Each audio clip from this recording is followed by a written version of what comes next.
Hi, my name is Abby Lynch, and I'm the Teen Services Librarian at the Brookfield Library, back for another week of Teen Book Talks.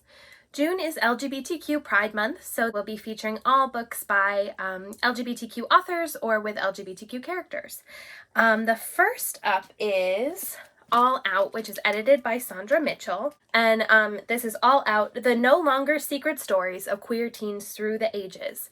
And in it, 17 of the best young adult authors across the queer spectrum have come together to create a collection of beautifully written historical fiction. Stories include a retelling of Little Red Riding Hood set in war-torn 1870s Mexico, two girls falling in love while mourning the death of Kurt Cobain, forbidden love in a 16th century Spanish convent, and discovering your identity amid the 1970s roller disco scene.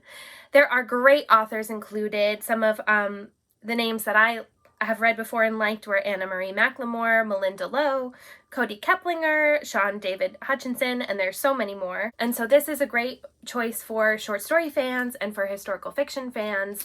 You've heard me talk all about how I love short stories to discover new authors. It's a great way to read a lot of different styles of writing, and how fun for it to be kind of all different periods of time in history. So definitely check out All Out, edited by Saundra Mitchell, and that's available as an ebook on Hoopla.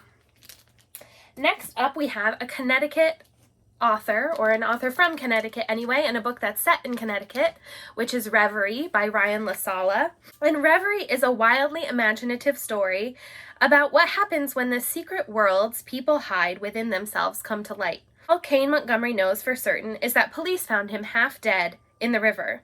He can't remember anything since an accident robbed him of his memories a few weeks ago, and the world feels really different. Reality itself seems different. So when three of his classmates, who claim to be his friends and the only people who can tell him what's going on, he doesn't know what to believe or who he can trust.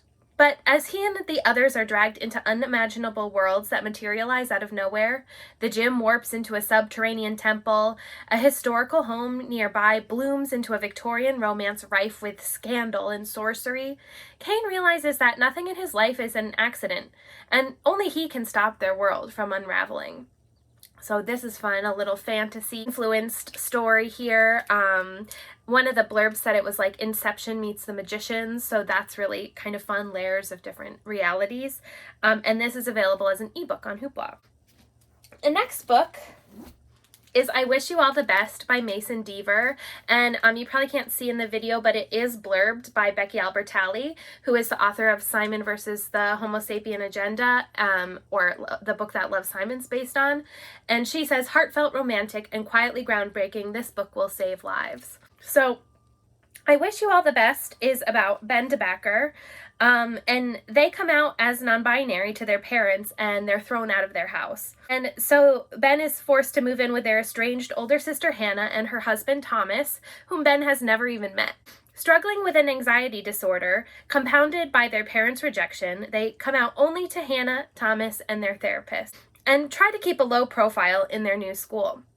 But Ben's attempts to survive the last half of the year unnoticed are thwarted when Nathan Allen, a funny, charismatic student, decides to take Ben under his wing. As Ben and Nathan's friendship grows, their feelings begin to change, and what started as a disastrous turn of events looks like it might just be a chance to start a happier new life.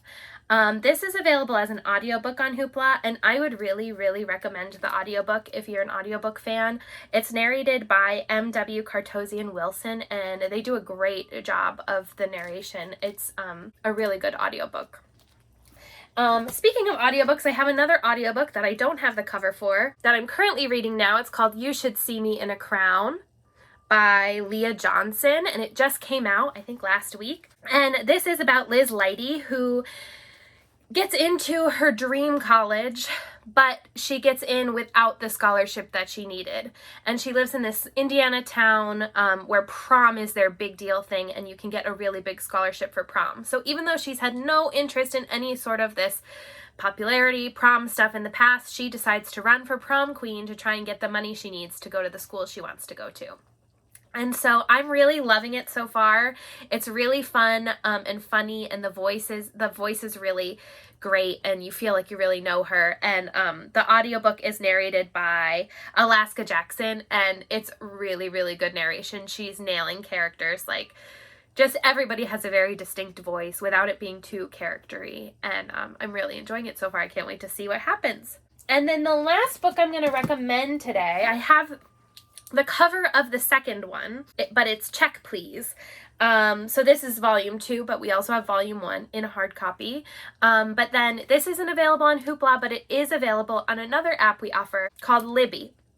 So if you go to the Libby app, you will be able to check these Check Please books out by Ngozi Ukazu, and you can check those out on Libby. The only thing that's kind of different about Libby and Hoopla is that there is a waiting list. Only one person can check the titles out at a time. So if somebody else has it out, you might have to wait for a copy. But it is available electronically on Libby. And these Check Please books are so fun. I actually haven't read the second one yet, which is why I took it home. But the first one I loved so much. They're about Eric Biddle, who is a former junior figure skating champion, a vlogger extraordinaire, and a talented amateur baker. But being a freshman on the Samuel University hockey team is a whole new challenge.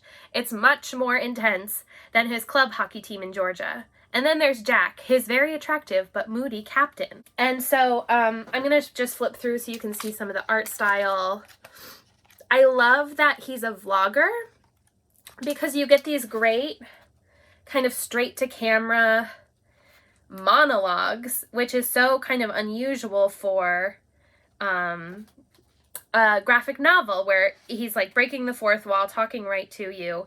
It looks like there's maybe a little bit less of that in the this second book here because I'm having trouble finding a panel. But it was so much fun in the first one for him to just be sitting, talking right to the camera, and just like the whole panel would be filled with speech bubbles because he's a chatty vlogger guy, and it was a really fun character thing that I hadn't really seen in a graphic novel before. So there are some books for you to celebrate June Pride Month, and we'll see you next week, and enjoy your week.